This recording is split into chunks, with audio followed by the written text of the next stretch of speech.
Ali, I'm so happy to have you here. I think that a lot of people on my list either have written books or want to write books, and they want to know how to do it in the best way. And I think you're one of the best people to answer that question. So why don't you just start by telling us who you serve and who are your clients? Yeah, absolutely. So we work with authors who are serious about creating a book that is going to be an asset for their business. We do also work with novelists and memoirs, but our primary focus is folks who have a business, they're an expert, they're a speaker, coach, consultant, and they want to write a book that's going to help them to achieve some kind of business goal. So they need something high quality, they need something really tied into what they're doing and who they're working with. And we help them to create books that rival the quality of traditional publishers and get it out on time when they need it and help them create a strategy around it. That sounds fascinating. Sounds really useful to a lot of people, a lot of my subscribers. So, what is their problem or their need? And you mentioned it a little bit, but let's go deeper into it. And what are the symptoms of that problem? What are they experiencing that makes them think, oh, maybe I need to write a book? Well, usually in many cases, that impetus is actually coming externally, right? People are often hearing, well, if you have a business, you have to have a book. Or people are in their audience are telling them, oh, that's so good. You need to write a book. I really want to buy your book. Sometimes it's from inside. Somebody has a really strong message they want to share or a solution that they've been working on with their own clients. And they recognize that a book can be a really great way to amplify that message and help a whole lot of people and reach a whole lot of people that they might not otherwise be able to reach and influence and help. Okay, that sounds really good. I think one of the things I'm going to do that I don't usually do is ask you a question later on about AI because it's such a big topic relating to writing. So, what are some of the common mistakes that they make or the obstacles they face when they're trying to solve this problem that they need a book? Uh, either and when they solve it either on their own or with somebody else's solution, what are some of the obstacles that they face? Well, book publishing is one of those industries where people are exposed to it very often, right? Everybody knows what books are, and the idea of writing and publishing a book is something we see in pop culture, we see it in, on the internet, we see it in movies, everything, right? So it's not a really obscure thing in general, but it is one of those iceberg situations where what most people see and what most people think of as writing and publishing a book appears to be very simple. And in fact, there's a whole lot of stuff going on behind the scenes that not only to create the book itself, but to make sure your book is set up properly for success. Most people don't know how that happens. And so that Right. gap between what they think it's going to be like and what it actually is going to be like is one of the biggest hurdles that people face. Okay, that makes a lot of sense to me. Yeah, yeah. So what benefit or outcome do people achieve when they follow your advice? Like how are you helping them with that, the back end stuff and so on like that? Yeah. Well, one of the most important questions that I ask every client when I first speak to them is to get some clarity around what their business is and why they're writing this book. How does the book fit into the picture of what they're trying to do with their business?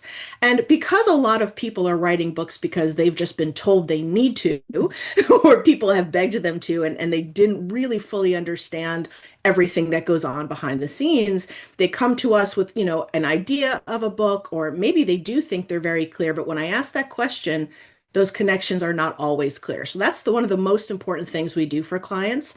I start the conversation when I speak with them, but then when we do the developmental editing stage, a big piece of what we're looking for is what exactly do you want this book to do for you out in the world beyond the obvious of just selling books, right? What is the goal? What thing do you want this book to help your business achieve? Who are the people specifically that we need to reach to make that happen? And is your book properly positioned to be attractive to those people, to be clear that it is the solution they are looking for so that they come to it, find it, love it, write a great review, and tell all their friends about it? Sounds good. That reminds me of one of my first editing jobs was as a developmental editor. So I actually like know what that is. Yes, yes, and not a lot of people do. And that is another example. A lot of people think, oh, I just run it through spell check, or somebody will just correct my grammar and then the book will be ready. And in fact, that developmental stage is one of the key pieces of a book success. Yeah, in this case, this was a very long time ago, and it was a book about AutoCAD, which was very technical. And the writer, I don't even know how they knew it, but when I they gave it to me, I saw that he had like copied and pasted from the program's help, that was in Oh, the program. So, I knew that was illegal and I couldn't do it. So I was like rewriting huge portions of what he had written, which was, definitely developmental editing. if not ghostwriting, that's Yeah, definitely yeah, beyond the exactly. scope. Yeah. No, to some extent it was. So how did you gain your expertise and how did you turn that into a business? I have been a book nerd my entire life. I have always loved reading and writing. My mother loves to tell the family legend is that I learned to read. I started learning to read at the age of 3 because I loved being read to, and my parents, would not spend all day reading books to me. Terrible, terrible parents. So I got so frustrated, I started trying to learn to read, and I was reading very, very early. And I even would tell people I would make books out of construction paper and crayons and tell people that I was a book publisher. Very, very young. Oh, that's so Um, cute. I've been and I making just, books with my granddaughter out of paper, yeah. exactly, yeah. So I just, I made these books. And then, fast forward a few years, when I was in first grade, apparently, whenever anybody would ask you, as they often do, well, what do you want to be when you grow up? My common answer was, I'm going to be a writer, a lawyer, and an editor at Simon and Schuster. That's pretty funny for first grade. That is funny. Yeah, Yes, I was also very much a reader. In fact, my parents, who wanted me to read, didn't get a TV so that I would read, which I resented a lot. But I had sure. this, yeah. But I had, especially when my sister was 8 years younger, when she just like would have none of that, so they had to get it. So they got her a TV. But I remember an experience where I was 12 and I was reading a book, and my mother said, "I'm going out shopping." And I apparently said, okay. And I was so absorbed in the book that, half an hour later, I looked up, it's like, where's my mother? It's Oh, like, yeah. because I had just said it's, with that, like a little piece of my attention, Yeah, my yeah. attention was so much on the book. Oh, same. Yep, But, definitely but been go there. ahead, continue the story, because I'm sure it Um, didn't end at first grade. no, thankfully it did not. No, it just continued. I did all the academic, right? Like editor of the school paper and the literary board, the board of the literary magazine and the yearbook, all those kinds of things. It was really a passion of mine all the way through school. I got into college. I got an internship at a small regional publisher Oh, where I really wow. started to get my feet wet. And because it was so small, I got to do a little bit of everything. It was basically me and the publisher, kind of doing everything. So it was a wonderful introduction. And then I was incredibly fortunate. Right out of school, I got my first job at Simon and Schuster. That's great. That's a great story. So keep on going. Hi. Yeah. So worked at Simon and Schuster, learned an incredible amount. I had a really wonderful team, and it was not common in publishing at that time for younger people, junior people on the staff to really be involved. There were a lot of editorial departments across the industry that treated their juniors like gophers, that sort of Yeah. devil wears Prada kind of Yeah, yeah, kind of yeah. story, Yes, yeah, yeah, yeah. which in fact was born during my time there. We all remember when that book came out, but where I was, they were very supportive and really focused on educating people. Carolyn Reedy, who was the president at the time, would host a series of workshops every few months that people would present from different departments, and everybody was encouraged to come so that you could learn what all of the different parts of the business were Mhm. doing. It was just a very different environment there That's at the time. great. That's fantastic. It was incredible. But the dot-com bust happened, 9/11 happened, a lot of industries in New York really shrunk and suffered, and publishing was no different. We went through several years of layoffs, and the department shrunk by at least a third, if not more, by the end of it.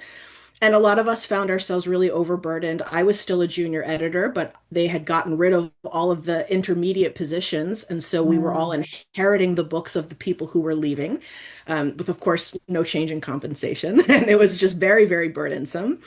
So I made a decision. I got to a point and I said, well, I'm really close to finishing my master's degree. I had been going part-time for a while.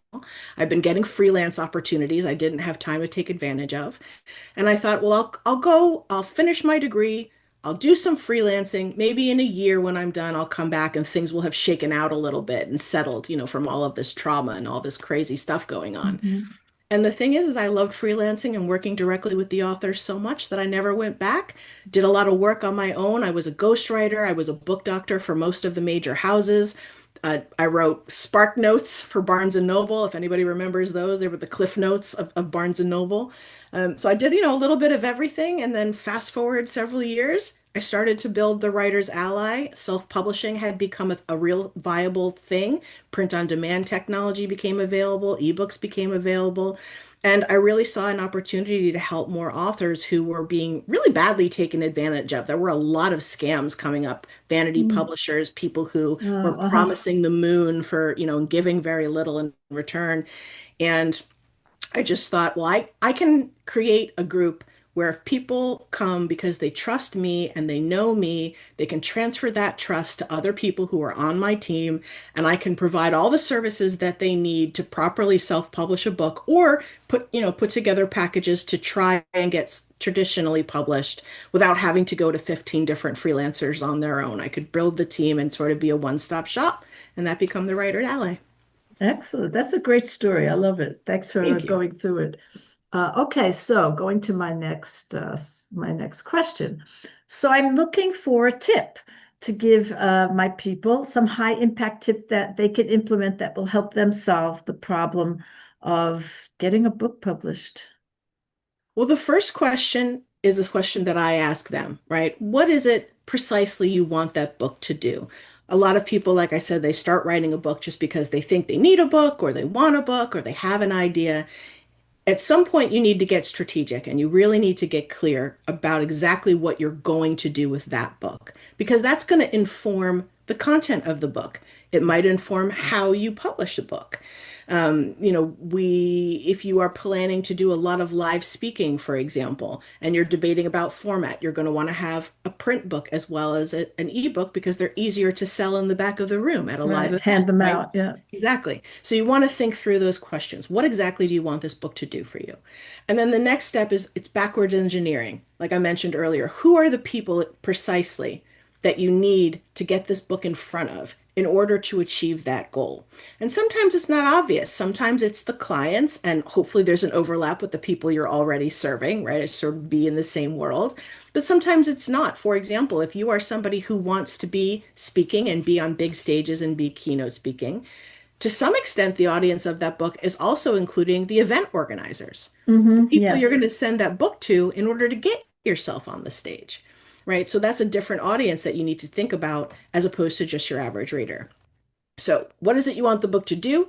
Who are the people that you really need to connect with in order to achieve that goal?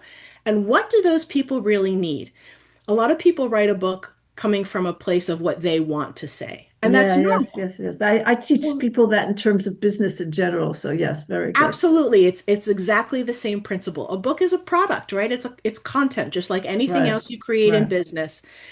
Yes, you get started because of something you want to say, but at some point you have to pivot and start thinking about what your target audience needs and wants to hear because they don't care what you want to tell them, right? They Right. care about solving their problem or Right. learning whatever it is they want to learn about.